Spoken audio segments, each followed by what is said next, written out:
Hello, my name is Roxelle Thomas, and my video presentation is on ethical and legal considerations for nursing informatics. Nursing informatics have evolved with advanced technology. It offers nurses an opportunity to easy access for patient information.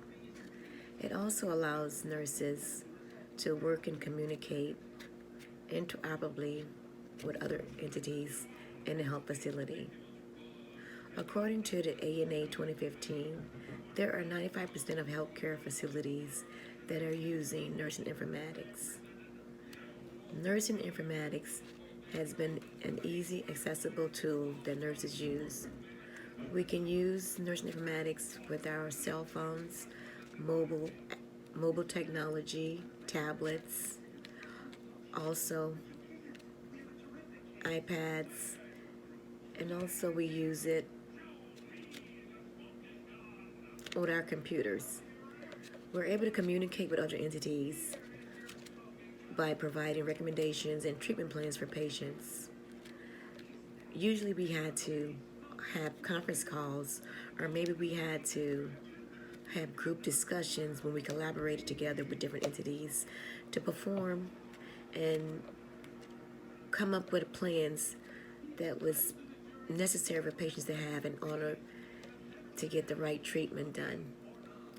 But now that we have the nursing informatics, we're able to retrieve recommendations that were provided by other entities, and it's placed just in the computer where we can easily retrieve the information, the recommendations that were offered, and we can apply them to the treatment plan that we want for the patient. Now that we're able to use this tool, we're able to provide quicker treatment plans for the patient, which we're given, so now that we're having less time retrieving information and collaborating, we can use that time now and we're providing quality care for the patient, as well as the patient is having better outcomes now because of this. What nurses have to be aware of is that when using nursing informatics, that we're not leaking information to people or staff members that's not relevant in the patient's plan of care. So we have to make sure when nurses, as we do bedside shift reports, that we do it at the bedside.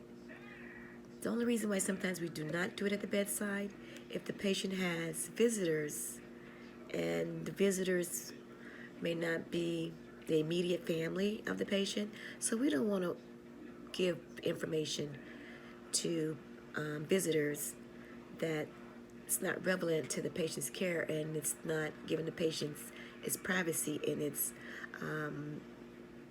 medical privacy of the confidentiality. And the patients respect nurses for being able to handle confidentiality and not leak information out to anyone that's not needed in this treatment plan. So sometimes we'll step outside of the room and we'll do bedside shift reporting, but you still have to be aware of passerbyers or people walking in the hallway that may overhear a patient's information. So you have to pause when you're doing bedside shift report outside of the patient's room, or either you can open up the patient's chart because you have the computer right there.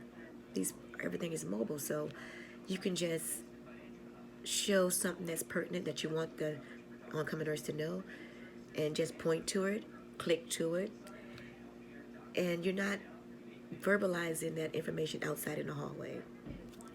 Also, nurses have to be aware when they're texting patient information. Sometimes we'll text and say that a patient is arriving to a floor where maybe a nurse is at break or she had left the unit for some reason. We also text the doctors. Sometimes the doctors may ask for a stat EKG.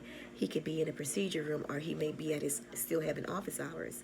So when you're texting pertinent patient information, make sure you're covering up that patient's name so that in case for some reason that EKG is not sent to the right receiver and the doctor did not receive it, and he texting you back saying, where is the EKG?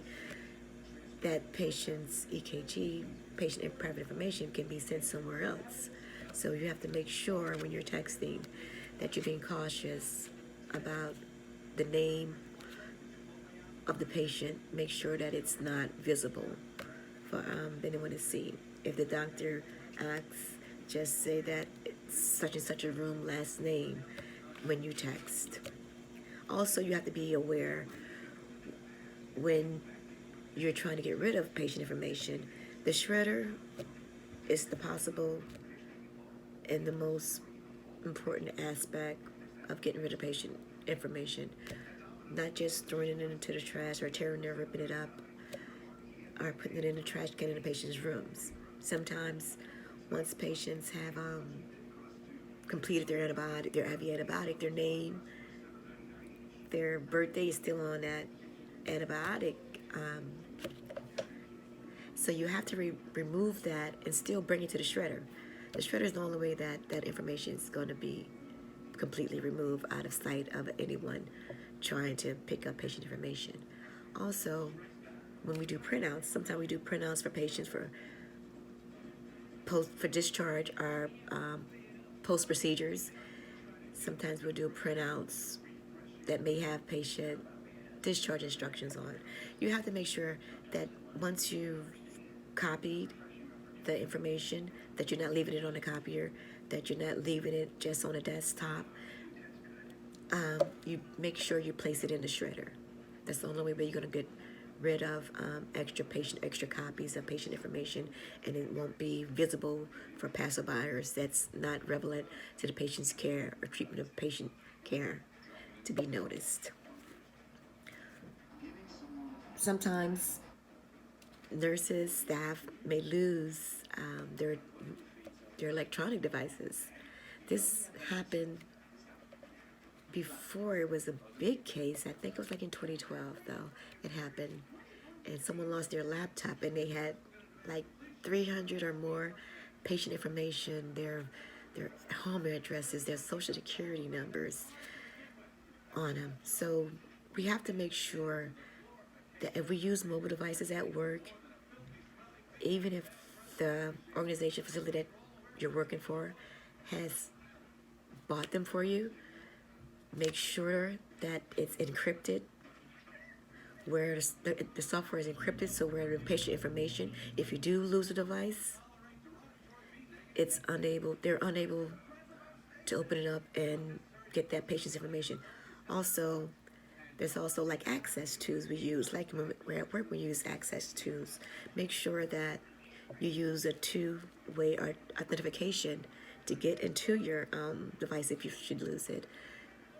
It's a username and a password. Some people use like a digit and a password, but make sure that you're using encrypted software on your electronic devices if you have patient information on them. And also illegally accessing patient information is also a big issue. Because of social media we have, also nurses have to be careful when they're looking up patients' information and they stumble on somebody they may know in the hospital, and they relay that information to other staff members, when they go home to the family, neighbors. Nurses have to be aware that once we log into the computer, we put in our username, we put in our password, we're being monitored the entire time that we're logged into the computer. As well as social media, we're being monitored as nurses because they know we have that more obligation for patient safety as well as patient privacy. So this one nurse, she was able to look up a patient information because she knew the patient, and she told staff members, and she also told members in her family. The patient realized who it was who relayed the information